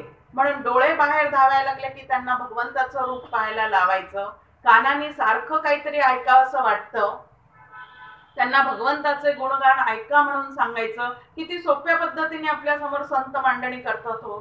हे बहिर्मुख असणाऱ्या इंद्रियांना आवर घालायचा असेल तर त्यांना कोंडून टाकण्यापेक्षा त्यांना असं काहीतरी वळण द्या की ते त्याच्याकडे बघता बघता हळूहळू रूपाकडून अरूपाकडे नक्की जातील. पण रूप कुठलं डोळ्यात साठवायचं आहे ह्याचा मात्र विवेक चित्तामध्ये प्रगट झाला पाहिजे. अन्यथा बाकीचे रूप पाहण्यामध्ये दिवसभर टीव्हीच्या सिरियल्स पाहायच्या, नको ते रूप पाहायचे, 5 मिनिटं विठ्ठलाचं ध्यान करायला बसायचं आणि अजून मला विठ्ठल दिसत नाही असं म्हणायचं. आता विठ्ठलाचं ध्यान करायला बसल्यानंतर विठ्ठल मला दिसावा असं जर वाटत असेल तर 23 तास 55 मिनिटं मी जर अंतःकरणाने विठ्ठलाचं चिंतन करत असेल तर 5 मिनिटाच्या ध्यानामध्ये विठ्ठल दिसू शकतो. पण 23 तास 55 मिनिटं मी जर दुसरंच काहीतरी करत असेल आणि 5 मिनिटाचं ध्यान सिद्ध व्हावं, मला विठ्ठलाचं प्रगट रूप दिसावं असं वाटत असेल तर ते कदापिही शक्य नाही. म्हणून 23 तास 55 मिनिटं काय विचारसरणी आतमध्ये सुरू आहे त्याच्यावर 5 मिनिटाचं ध्यान अवलंबून आहे. आता हे इंद्रिये जर क्षुब्ध झालेली आहेत तर त्यांना शांत करण्याचं कसं करायचं आहे. आमचे आजोबा आम्हाला लहानपणी म्हणायचे, खूप एकत्र जॉईंट फॅमिली, अनेक मुलं मुली एकत्र राहणारे, बोलता बोलता सगळ्यांचा आवाज चढत जायचा, हसणं वाढत जायचं आणि मग खाली सगळं त्यांच्या ऑफिसमध्ये गोंधळ सुरू व्हायचा. आलेल्या कस्टमरचे किंवा यांचं काही बोलणं चाललेली असेल, बैठक चाललेली असेल तर ते सगळे डिस्टर्ब व्हायचे. आणि म्हणून आमचे आजोबा म्हणायचे 5 मिनिटं देवासारखं शांत बसा. पण देवासारखं शांत बसणं अतिशय अवघड आहे हे आपल्याला आता ध्यानाला बसतो तेव्हा लक्षात येतं की 5 मिनिटं शांत बसणं. आता स्थूल शरीराने शांत बसण्याची आधी सवय करा. स्थूल शरीराने शांत बसता बसता मनाला सुद्धा हळूहळू तसं वळण लावा आणि त्याला शांत करा. 5 मिनिटं स्थूल शरीराने शांत एवढ्यासाठी बसायचं आहे की मनाकडे त्रयस्थ वृत्तीने पाहायचं आणि ते किती बहकलेलं आहे, ते किती बहिर्मुख झालेलं आहे हे लक्षात घेऊन त्याला हळूहळू हळू आपल्या मनाला ताब्यात घ्यायचं. तर सगळ्या कुटुंबाला ताब्यात घेण्याचा प्रयत्न करतोय आपण, करतोय की नाही, की त्या कुटुंबावर माझी सत्ता चालावी म्हणून आपले प्रयत्न चाललेले आहेत. पण माझ्या मनावर माझी सत्ता चालत नाही हे जेव्हा ध्यानाला बसल्यावर लक्षात येतं तेव्हा कुटुंबाच्या सत्तेचा नाद निघून जातो. अरे माझंच मन माझ्या हातामध्ये नाहीये, तेच जर मला आवरता येत नाहीये, त्याच्यावरच मला सत्ता गाजवता येत नाही तर बाहेरच्या लोकांवर मी कशी सत्ता गाजवता येणार आहे. म्हणून बाहेरच्या लोकांवर सत्ता गाजवण्याचा जो प्रयत्न करतो त्याला प्रापंचिक असं म्हणतात आणि मनावर सत्ता प्रस्थापित करण्याचा जो प्रयत्न करतो त्याला पारमार्थिक असं म्हणतात. आता मी प्रापंचिक आहे का पारमार्थिक आहे होमवर्क साठी सोडून देते. पुढच्या प्रवचनापर्यंत होमवर्क आपलं आपण त्या ठिकाणी तपासायचं आहे की इंद्रियांची क्षुब्धता कशामुळे आहे. तर अंतःकरणात अनेक कामना आहेत म्हणून ते प्राप्त करण्यासाठी इंद्रियांची चळवळ सुद्धा भरपूर वाढते. मनच जर शांत केलेलं असेल तर इंद्रिये सुद्धा हळूहळू शांत होतात. म्हणून शमदमाचा अभ्यास जो आहे तो ज्याला भगवंताची भेट घ्यायची आहे म्हणजे आनंद रूप व्हायचं आहे त्याला शमदमाचा अभ्यास सुद्धा करावा लागतो. हे एवढं सगळं भगवंत त्या अर्जुनाचं निमित्त करून आम्हाला का सांगत आहेत की चुकीच्या पद्धतीच्या विचारांचं जर आतमध्ये या पद्धतीचं वादळ निर्माण झालं तर त्या ठिकाणी सावरणं अतिशय कठीण होऊन जातं. आणि म्हणून सावरण्यासाठी स्वावलंबी ज्याला व्हायचं आहे त्यांनी भगवद्गीतेचा अभ्यास केल्याशिवाय राहू नये. व्यवहारामध्ये आपल्याला प्रत्येक गोष्ट स्वावलंबी असावी असं वाटतं की नाही हो. काही दिवस भाड्याच्या घरात राहतो. आता पुण्याला गेल्यानंतर आमचं होतं असं, कधीच भाड्याच्या घरात राहायची सवय नाही, नाही माहेरी नाही सासरी, कायम स्वतःच्या घरात राहिलेलं. परंतु पुण्यात गेल्यानंतर 2-4 वर्ष जे काही आम्हाला भाड्याच्या घरात राहावं लागलं त्यावेळेला 11 महिने झाले की टांगती तलवार की आता भाडं तरी वाढवावं लागेल नाही तर घर तरी सोडावं लागेल. मग लक्षात आलं की हे काही आपल्याला जमण्यासारखं नाहीये, मग आता स्वतःचं असलंच पाहिजे. म्हणजे घरासाठी काय झालेले आहोत आपण, स्वावलंबी झालेले आहोत. सुरुवातीला आपल्याजवळ गाडी नसते त्यावेळेला आपण शेअरिंग करतो की तुमची गाडी आहे का, पेट्रोल आम्ही भरतो पण 4घं मिळून आपण जाऊया. पण किती दिवस असं करतो. कधीतरी वाटतं ना की स्वतःची असावी. या पद्धतीने प्रत्येक गोष्ट स्वतःची असावी असं जसं आपल्याला वाटतं तसं हे सुंदर विचारधन सुद्धा स्वतःचं असावं. समजूत घालण्यासाठी सारखा बाहेरचा कोणी नसावा हे पण कधीतरी कळलं पाहिजे की नाही आम्हाला. लहानपणी आई समजूत घालत होती, मोठे झाल्यानंतर बहिणी समजूत घालायला लागल्या, सासरी आल्यानंतर पतिराज समजूत घालायला लागले, अजून थोडं मोठं झाल्यावर मुलं समजूत घालायला लागले. म्हणजे आम्ही कायमचे लहानच राहिलो.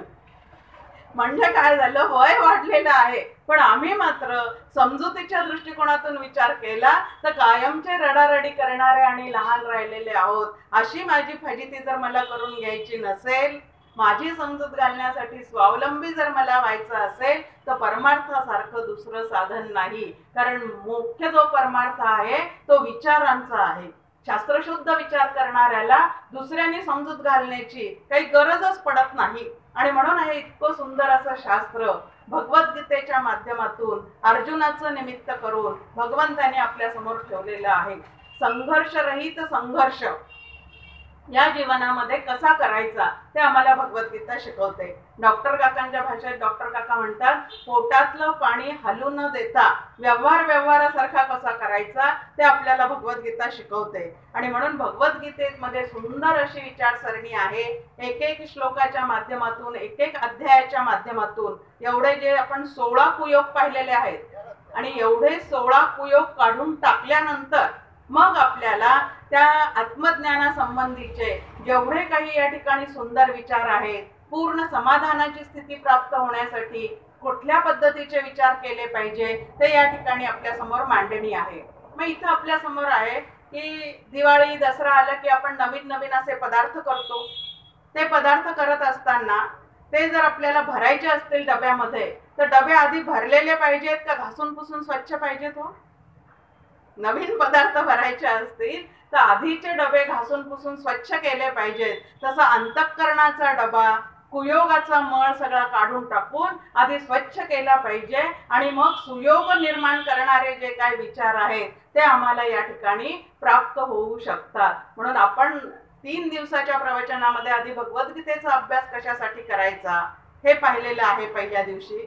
त्यानंतर भगवद्गीतेच्या अभ्यासातून माझा प्रवास कुणीकडून कुणीकडे करायचा आहे हे आपण कितीतरी पद्धतीने पाहिलेलं आहे. आणि त्यानंतर काल आणि आज मिळून पहिल्या आणि दुसऱ्या अध्यायातले जेवढे कुयोग आमच्या बुद्धीला निर्माण झालेले आहेत ते काढून टाकल्याशिवाय सुयोग निर्माण होणार नाही. म्हणून कुयोग कुठले कुठले सांगितलेले आहेत ते भगवद्गीता आणि ज्ञानेश्वरीतल्या ओव्यांच्या आधारे पाहण्याचा आपण प्रयत्न केलेला आहे. आता सुयोग निर्माण होण्यासाठी म्हणून आपल्याला या भगवद्गीतेचा अभ्यास करताना अनेक प्रकारच्या गोष्टी आपल्या समोर येणार आहेत. सुरुवातीलाच आपण पहिल्या दिवशी पाहिलं की परमार्थ सिद्ध करायचा असेल तर काही संकल्पना ज्या आहेत त्या स्पष्ट आणि स्वच्छ शब्दामध्ये आमच्या समोर असल्या पाहिजेत. त्या जर माहिती नसतील तर काय साधना करायची, कुणी साधना करायची, कशी साधना करायची हे आमच्या लक्षातच येणार नाही. आणि म्हणून काही गोष्टी अत्यंत स्पष्टपणे पाहिजे. आता भगवद्गीतेचा अभ्यास करत असताना भगवंतांनी एका ठिकाणी अर्जुनाला म्हटलेलं आहे की तुझे अनेक जन्म झालेले आहेत पण तुला ते आठवत नाही. मला मात्र तुझे सगळे जन्म आठवतात आणि माझे सगळे अवतार सुद्धा आठवतात. मग आता या ठिकाणी पुनर्जन्माला आपण काय दिलेली आहे तर मान्यता दिलेली आहे. मग आता हा पुनर्जन्म नक्की कोणाला आहे, कोणाचा जन्म कशा पद्धतीने होतो? एक जीव आहे, दुसरा ईश्वर आहे आणि तिसरा परमात्मा म्हणजे आत्मा आहे. आता या ठिकाणी जीव जो आहे तो कर्मविग्रहाने जन्माला येतो असं त्याची मांडणी आहे. कर्मविग्रहाने म्हणजे कसा जन्माला येतो? कर्मातून वासना निर्माण होते आणि वासनेतून जन्म निर्माण होतो. या पद्धतीने जन्म घ्यावा लागे वासनेच्या संगे, म्हणजे वासनेचा अंश शिल्लक राहिला तर जीवाला परत परत जन्माला यावं लागतं अशी मांडणी. मग आता ईश्वराचा जन्म कसा होतो तर लीला विग्रहाने होतो. ईश्वराचा जन्म जो आहे तो त्याच्या हातात आहे. धर्मसंस्थापनार्थाय संभवामी युगे युगे असं त्यांनी भगवद्गीतेत आपल्या समोर मांडणी करून ठेवलेली आहे की मी कशासाठी जन्म घेतो तर धर्मसंस्थापनेसाठी, भक्तांना पुनरपी काय करण्यासाठी तर आधार देण्यासाठी. म्हणून भगवंताचे जन्म आहेत. तुमचे आमचे जन्म वासनेतून आहेत, त्याचे जन्म जे आहेत ते लीलेतून आहेत. त्याला वाटेल त्या वेळेला तो जन्माला येऊ शकतो आणि त्याला वाटेल त्या वेळेला तो तिरोधान सुद्धा पाहू शकतो. जन्म आणि अंतर्धान पावणे ह्या दोन्ही गोष्टी त्याच्या जन्माला अवतीर्ण होणे म्हणतात. आम्हाला जन्माला येणे असं त्या ठिकाणी आहे. मग आता तो अवतीर्ण होतो आणि तिरोधान पावतो. आम्ही जन्माला येतो आणि मृत्यू पंथाने जातो. जोपर्यंत वासना शिल्लक आहे तोपर्यंत जन्म मृत्यू भजनामध्ये कितीदा म्हणून सुद्धा जन्म मृत्यूचा फेरा चुकवावा असं कितीदाही भजनामध्ये टाळ बडवून म्हटलं तरी जोपर्यंत वासनेचं निर्मूलन होत नाही तोपर्यंत जन्म मृत्यूच्या फेऱ्यातून आमची अजिबात सुटका होत नाही. म्हणून 3 गोष्टी आता या वारंवार आपल्या समोर भगवद्गीतेचा अभ्यास करताना येणार आहेत. एक जीव आहे, दुसरा ईश्वर आहे आणि तिसरा परमात्मा आहे. तर जीव जो आहे तो वासनेतून जन्माला येतो, भगवंत जो आहे तो लीलेने जन्माला येतो आणि जीव आणि ईश्वर या दोघांनाही व्यापून असणारा जो आत्मा आहे, समर्थांच्या भाषेमध्ये जीवात्मा ईश्वरात्मा या पद्धतीने समर्थांनी मांडणी केलेली आहे. तर हे जे आत्मा नावाचं तत्व आहे ते मात्र अज अजर आणि अमर आहे. त्याला जन्म नाही, त्याला वृद्धावस्था नाही आणि त्याला मृत्यू सुद्धा नाही. आणि असं जे आत्मा नावाचं तत्व आहे ते जीवामध्ये आणि ईश्वरामध्ये समानत्वाने व्यापून आहे. मुंगीपासून तर ब्रह्मदेवापर्यंत सर्वत्र सदा समत्वानी असं ते व्यापून आहे. त्यानंतर म्हटलेलं आहे की ईश्वर जो आहे तो कसा आहे तर अंश रूपाने तो तुमच्या आमच्या आतमध्ये राहिलेला आहे. ममैव अंशो जीवलोके ह्या पद्धतीने मांडणी आहे. मग आपण सगळे जर ईश्वराचे अंश आहोत तर एकमेकांकडे पाहताना कशी भावना पाहिजे? पृथ्वीमध्ये जितुकी शरीरे तितुकी भगवंताची घरे. भगवंत सगळ्या संतांनी ह्या श्लोकांचं काय केलेलं आहे तर मराठीमध्ये भाषांतर केलेलं आहे, टीका केलेली आहे की परमेश्वरच जर सर्वत्र सदा समत्वाने व्यापून आहे तर माझी दृष्टी सुद्धा कशासाठी मला ही दृष्टी बदलून घ्यायची आहे? त्याला ज्ञानदृष्टी असं म्हणतात. आम्ही एकमेकांकडे जे पाहतो ते एकमेकांचे शत्रू म्हणून तरी पाहतो, मित्र म्हणून तरी पाहतो, नातेवाईक म्हणून तरी पाहतो, सासरचे म्हणून तरी पाहतो, माहेरचे म्हणून तरी पाहतो, म्हणजे द्वैत बुद्धीतून पाहतो. पण ही द्वैत बुद्धी सोडून अद्वैताचा अनुभव घ्यायचा असेल तर सर्वत्र सदा समत्वानी ते ईश्वर नावाचं तत्व व्याप्त आहे. कारण भगवद्गीतेमध्ये त्यांनीच तसं सांगितलेलं आहे. इथं कोणी मनमानीपणाने निरूपण करत नाहीये. तर भगवंत जे बोलला तेच सगळे संत सांगतात, तेच श्री गुरु सांगतात. आणि म्हणून मला काय वाटतं याच्यापेक्षा त्यांनी काय सांगितलेलं आहे हे लक्षात ठेवून माझी दृष्टी मी तशी विकसित केली पाहिजे. दुसरी या ठिकाणी मांडणी आहे की ईश्वर नावाचं तत्व जे आहे ते नियामक आहे आणि जीव जो आहे तो नियम्य आहे. आणि म्हणून जीवानी ईश्वराच्या आज्ञा पाळाव्यात. त्या आज्ञा त्यांनी कुठं दिलेल्या आहेत? तो काही आमच्या समोर प्रगट होऊन आम्हाला सांगणार आहे का असं करा तसं करा? भगवद्गीतेच्या माध्यमातून, उपनिषदांच्या माध्यमातून, संतांच्या मुखातून त्यांनी त्याचे सगळं मनोगत व्यक्त केलेलं आहे. पण त्याकडे जर आमचं दृष्टी कधी वळलेली नसेल तर भगवंताची आज्ञा नेमकी काय आहे? 12वा अध्याय आपण जेव्हा पाहू त्यावेळेला आपल्या समोर सगळं ठेवलेलं आहे. तुल्य निंदा स्तुतीर मौनी. निंदा आणि स्तुती सममाना. कशासाठी सममाना सांगितलेली आहे? अंतःकरणाला जर समाधानाचा अनुभव हवा असेल तर ते सम मानल्याशिवाय आणि त्याला ओलांडल्याशिवाय समाधान आपल्याला प्राप्तच होऊ शकणार नाही. म्हणून हळूहळू या ईश्वराचं सुद्धा नियामकत्वाचे आपण लक्षात घ्यायचं. त्याच्या आज्ञा पालन केल्या की आपल्याला समाधानाची जी काय बाब आहे ती अंतःकरणाला प्राप्त होऊ शकते.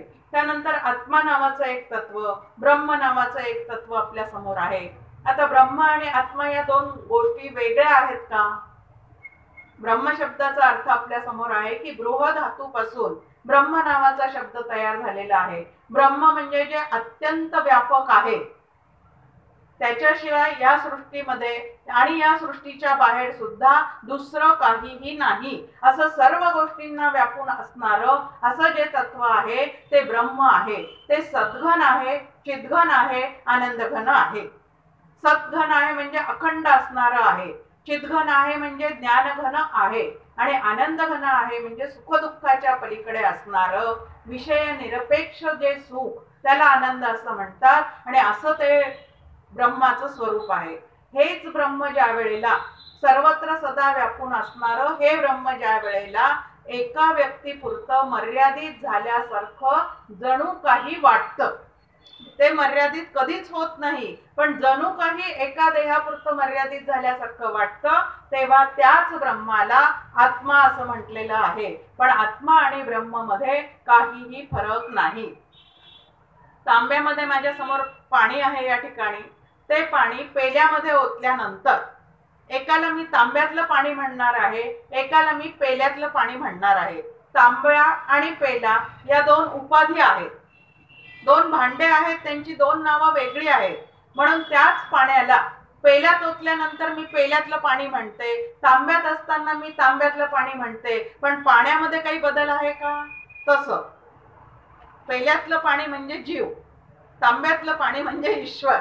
आणि पेला आणि तांब्या सोडून जे काही पाणी राहिलेलं आहे त्याला ब्रह्म असं म्हणतात. आणि ते ब्रह्म जे आहे ते जीवामध्ये आणि ईश्वरामध्ये सर्वत्र सदा समानत्वाने व्यापून आहे. म्हणून माझ्या ठिकाणी जे आत्मचैतन्य आहे ते आणि ब्रह्मचैतन्य भिन्न नसून एकच आहे, या अनुभवासाठी गीताशास्त्र आपल्या समोर मांडणी करत आहे. त्यानंतर जग म्हणून जे काही तुम्हाला आम्हाला भासमान व्हायला लागलेलं आहे ते जग कसं आहे, तर ते जग ब्रह्मावर भासमान आहे. त्या देहादी जगत असा शब्द आपण नेहमी वापरतो, म्हणजे आमचा देह ह्या जगताचा एक काय आहे तर घटक आहे. आणि असा देह एकदा तपासून पाहिला की ब्रह्माचा सुद्धा निकाल लावणं जे आहे ते सोपं जातं.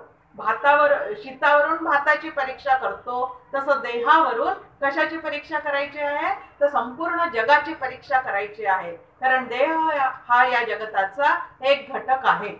आता ब्रह्मावर जे जगत भासमान व्हायला लागलेलं आहे ते दुधाचा दही ज्याप्रमाणे होतं त्याप्रमाणे आहे का? अजिबात नाही. कारण दुधाला विरजण लावल्यानंतर दही नावाचा त्या ठिकाणी पदार्थ निर्माण होतो, म्हणजे त्याच्यामध्ये विकार घडतो. म्हणून ते तसं नाही. मग कसं आहे ते? तर या ठिकाणी मांडणी आहे की रज्जू सर्पापरी भासियले जगडंबर. रज्जूवर ज्याप्रमाणे सर्पाचा भ्रम होतो त्याप्रमाणे ब्रह्मावर जगताचा भास आणि आत्म्यावर देहाचा भास सुरू झालेला आहे.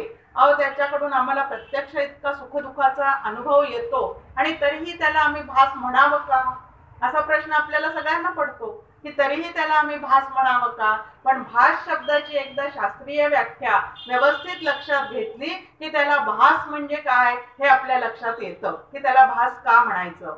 भास शब्दाची व्याख्या शास्त्राने ठेवलेली आहे, जे आधी नसतं आणि नंतरही राहत नाही पण मध्ये आधे काही काळ दिसतं त्याला भास असं म्हणतात. माझा देह 1 तारखेपूर्वी नव्हता, 1 तारखेनंतर तो अजिबात तारीख पे तारीख वाढवून सुद्धा राहणार नाही.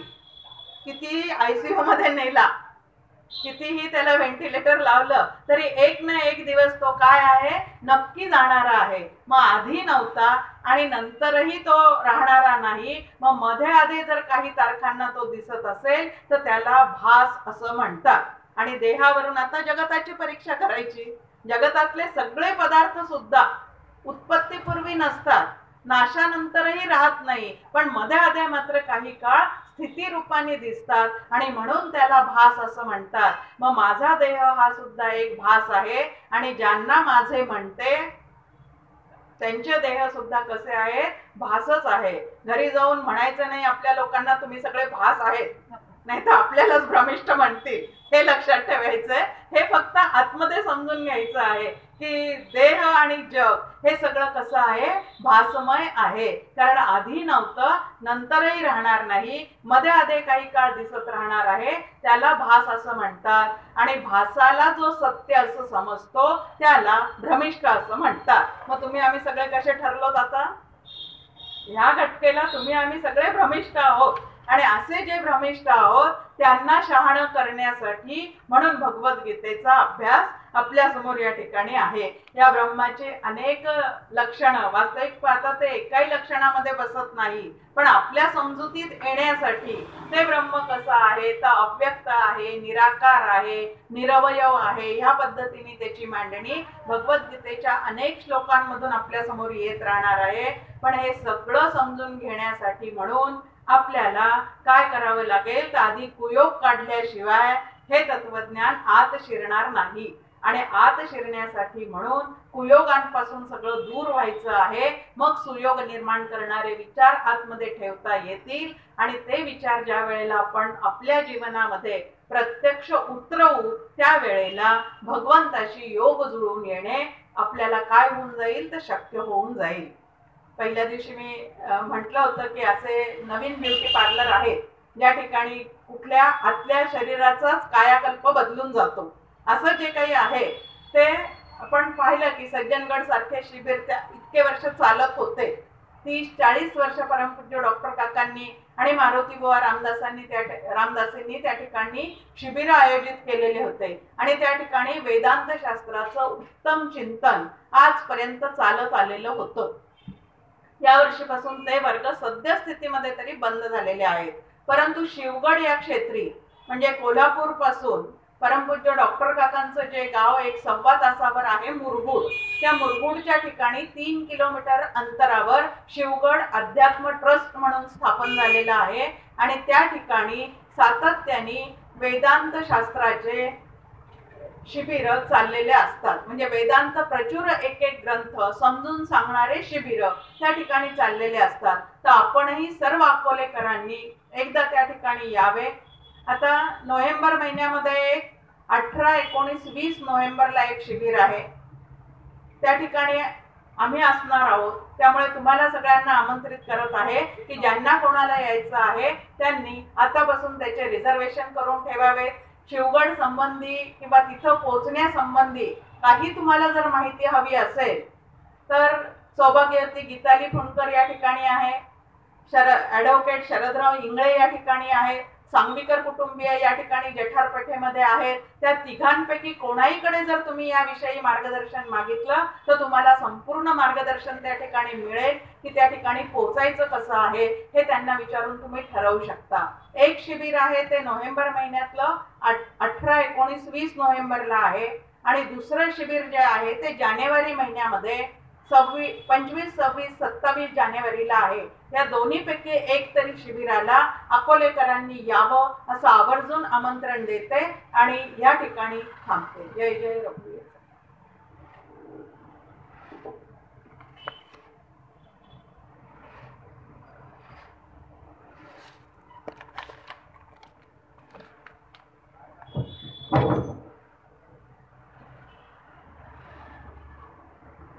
अतिशय सुंदर असे 3 दिवसाचं हे शिबिर आपलं संपलेलं आहे. काकूंचं मार्गदर्शन आणि त्याच्यामध्ये आपण पाहिलं किती विविध पदर या पहिल्या अध्यायामध्ये अर्जुनाला जे वेगवेगळ्या प्रकारचे विषद झालेले आहेत त्याच्यामध्ये आहेत. काकूंनी आपल्याला अत्यंत सुंदर पद्धतीने समजावून सांगितलं. आता सगळ्या सद्भक्तांसाठी एक सूचना आहे की दिनांक 29/11/2018 ते 5/12/2018 या कालावधीमध्ये श्री ज्ञानेश्वर महाराज संजीवन समाधी सोहळा निमित्त ज्ञान सत्राचे आयोजन मागील 12 वर्षांपासून ॲडव्होकेट इंगळे साहेबांच्या घरी केले जाते आहे. यावर्षी सुद्धा ते आयोजन 29/11 ते 5/12 या कालावधीमध्ये करण्यात आलेलं आहे. त्या ठिकाणी आपण सध्या आता आज जो विषय बघितला स्मृती प्रस्थान असलेल्या भगवद्गीतेचा आपण अभ्यास थोडासा केला. मात्र दुसरे जे प्रस्थानपैकी आहे उपनिषद ज्याला श्रुती प्रस्थान असं म्हणतात त्याचा अभ्यास आदरणीय जयश्री काकू या गत 12 वर्षांपासून इंगळे साहेबांकडे घेत आहेत. यापूर्वी त्या ठिकाणी ईशावास्तुपनिषद, किलोपनिषद आणि कठोपनिषद या 3 उपनिषदांचा अभ्यास पूर्ण झालेला आहे आणि सद्यस्थितीत तिथे 4थे उपनिषद जे आहे क्रमाने प्रश्नोपनिषद नावाने त्याचा अभ्यास सुरू आहे. मागच्या वर्षी त्याचा काही भाग झालेला आहे घेऊन आणि उर्वरित भाग यावर्षी आदरणीय काकू घेणार आहेत. तरी सर्व सद्भक्तांनी त्याचा लाभ घ्यावा. ते ज्या ठिकाणी होते त्याचा थोडासा ॲड्रेस सांगून देतो ज्यांना माहिती नसेल. ॲडव्होकेट शरद इंगळे यांचे घर राऊतवाडी रामानुजन अकॅडमी आहे त्याच्या बाजूला. तर त्या ठिकाणी सगळ्यांनी त्याचा आवर्जून लाभ घ्यावा असं मी सगळ्यांना आवाहन करतो. सगळ्यांनी जाण्यापूर्वी प्रसाद सेवन करावा आणि कार्यक्रमाची सांगता आदरणीय गीताली यांच्या पसायदानांनी होईल.